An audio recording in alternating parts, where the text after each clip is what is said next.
Women are becoming more and more demanding when it comes to choosing a long-term partner. Women are raising the bar higher and higher to the point where most men can't keep up or find a regular woman because of his ridiculous dating standards. For the average man looking for a date or girlfriend before the age of social media and dating apps, most men could have found an average woman who would have been pleased if a man had shown interest in her. But now the average man, earning an average salary in life and an average life, has been pushed out of the dating market by average and below average women who don't want it. The 80-20 rule states that 80% of women go after the top 20% of men. That means the bottom 80% of men have to compete for the bottom 20% of underperforming women, or settle for no women at all.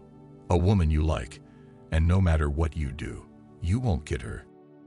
What a huge blow to your self-esteem it would be to realize that no one wants to be with you. Unfortunately, this is the reality of most men today, and I know it's crazy to think something like this could happen in America where women outnumber men. These men go through life unwanted and are not wanted by almost every woman a man wants to be with. She could outweigh a line of defense, be plagued by massive student loan debt, have multiple children with multiple baby fathers, and the woman still wouldn't choose an average man as a possible mate. Before social media, women couldn't communicate and meet with these types of men, so your pool of available men would be severely limited to your area code or social circle. Now you have the reach of social media and dating apps created. A woman in a small town could meet an athlete who lives in a big city and fly to that man to convince her and send her back to her small town without anyone knowing what she just did. And we know hypergamy is undefeated. So, if an average girl out of nowhere can have access to men at the highest level of society, why would she want to date a regular? Let's be honest. I'm not saying that these women have a relationship with these top-notch men, because men aren't usually comfortable with having too many women to choose from. But women can't tell when a man is about to blow his ass off and when he wants to have a relationship with you. You automatically believe that if a man sleeps with you, that means he wants to have a relationship. So they spend their entire 20s chasing the same guys, and only when they're exhausted and out of options, they start looking for men who they know will make great long-term partners, which is what the average man is. And even if some of these women run out of options, they won't commit to them. That's the reality of what's going on, guys, believe me or not.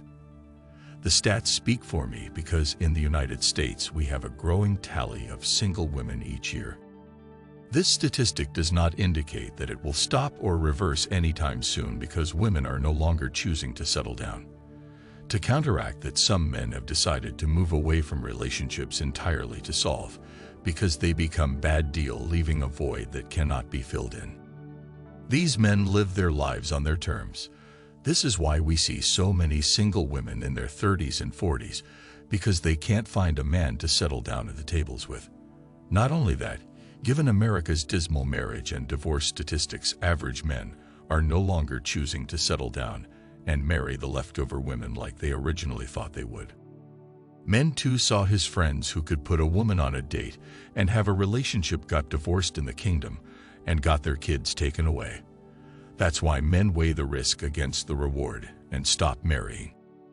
Women can't support themselves. Let's admit that most of them cannot do it on their own without the help of a man or the government. In these new economic conditions, with rising food prices, rising gas prices, rising public services, and rising inflation rates, it is mostly women who are struggling. You need an extra income to get through the month on top of your work. Some women are fine on their own, but the vast majority of them are struggling, and the evidence is there. If you don't have enough money to pay for the game, stay away from dating and focus on your career. This is the best advice I can give you when you can't figure out how to increase your income due to the bad economy.